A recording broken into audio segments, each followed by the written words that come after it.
Hey class, welcome back. Mr.G here, going over some stuff that I saw at the National Art Education Conference in Boston this past year, NAEA 2019 in Boston. We're going to discuss weaving with recycled materials. Again, I don't know how this kind of happened. This is just kind of like where I defaulted this year. As we're going around, I'm checking out all these different classes. This class I went into. So using those elements, those recycled pieces that we have around our room, stuff that we can use to create and build new projects with. By all means, use recycled materials, reduce, reuse, recycle, make a greener project. Don't just create a bunch of waste in a project. That I think that's a personal belief, but if you agree, awesome. Check out some of the footage I shot so you guys can get some new ideas. Again, doing a weaving with recycled materials. Check it out. So actually I could just leave it on that image. The thing that you have to know about is the warp and the weft. The warp is the lines that go up and down, and the weft goes back and forth. Okay, the weft is the fun part, the decorative part. Warp and weft. Warp and weft. There's weaving with beads. This is a close-up of a hand loom, and you can see some of the warp because they use very, very thick wool. The cardboard loom. This is where the warp is used in two different directions. This is a backstrap loom where the woman is that when she moves back, she's making the tautness of her warp. She actually has a strap around her back and she's tied to the loom, and that's how she makes it. That was how I was first taught how to weave. Obviously, you can use any kind of recycled material. We have some plastic bags here. Camel hair. Talked about the Kenti weavers in Africa, which were mainly men. Right. They had a lot of meanings. Right. They were developed in the 17th century, but the tradition of weaving in Africa dated back to about 3000 BC.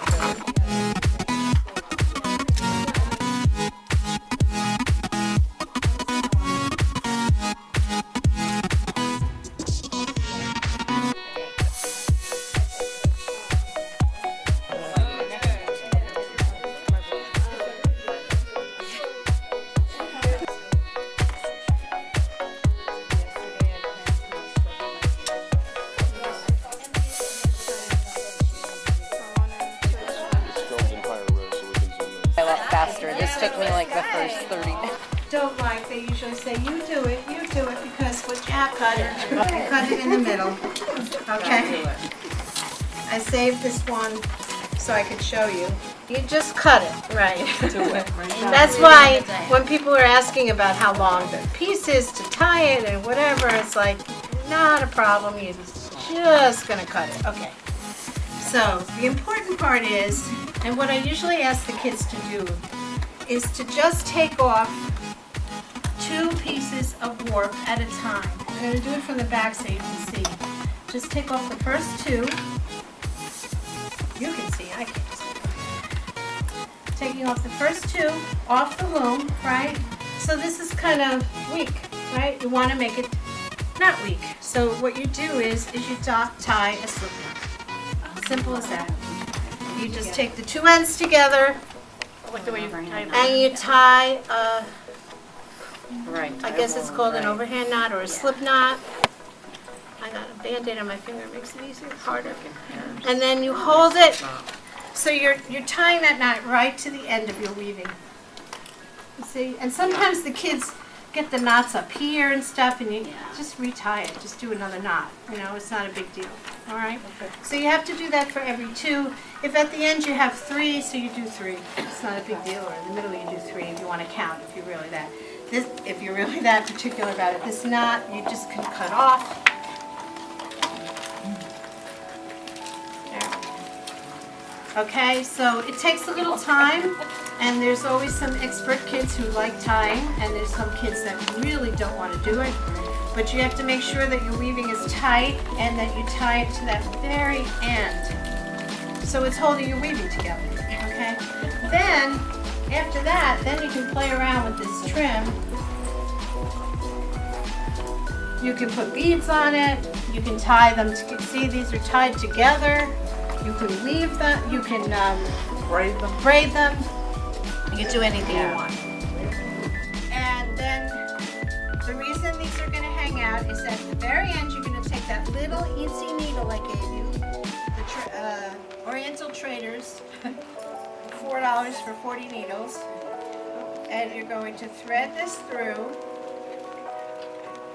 and you're going to weave this into your weaving in the back, so it doesn't show. Okay. And it comes out the back. So when it comes out the back, you can cut it, you can trim it. And once your weaving is tight, it stays.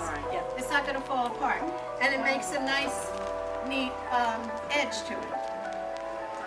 Okay? And you could display them together. And you can display them together. I realized, instead of making them write what they did, I made them do a picture comic strip of how to do it. So that's why I have how to make a weaving in a comic strip that a kid did. And she gave all the instructions, she made the pretty pictures. I've done it with every project that the kids did. If they're done, especially if they're done early, then that's what they do. Or if there's 2 or 3 of them that are done, they can do it together. But they make a comic strip, illustrate how to do it. And I tell them, I say, if the principal, the assistant principal walks in and says, how did you do that? I want to show them the directions.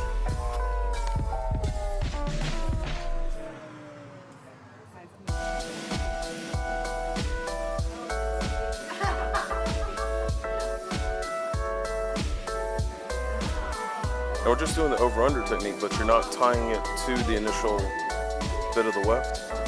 Correct. Yeah, you put everything together until the end. Okay, so it's like first and last get tied together. Got it.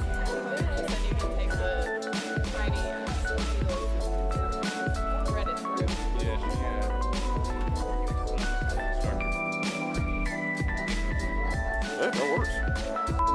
Awesome class, guys. I love the one guy who's like sitting in the back, like I just want to make something and just make something cool. Really good group, fun guy to talk to, fun group to talk with. I know that she was out of New York, and she just some of these ideas that some people have using those recycled materials. Again, for me, that's just a fun way to get recycled materials out, so students can say, okay, I don't have to go and buy $1,000 worth of materials. I can use stuff that's around the house. I can use stuff that we were going to throw away anyways to make artwork with. Again, reduce, reuse, recycle, make those green projects. It's just an awesome concept to me. Pushing those green projects forward. Again, let's go ahead and talk about homework, which is don't forget to like, subscribe, share on all the various platforms. Again, continue this community, continue pushing these projects out, try and get more artists to create different works. I'm big on doing the green projects where you're trying to reuse recycled materials.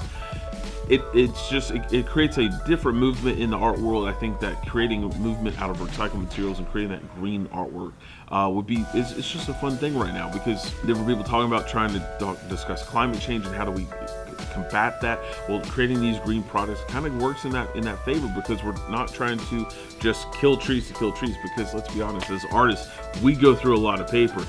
So trying to mitigate that by coming up with these new designs, new concepts, new pieces, comes up with some cool stuff. So let's go ahead and take care of that.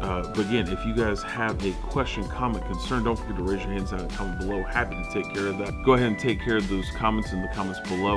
As always, I will see you guys next class. Until then, later guys.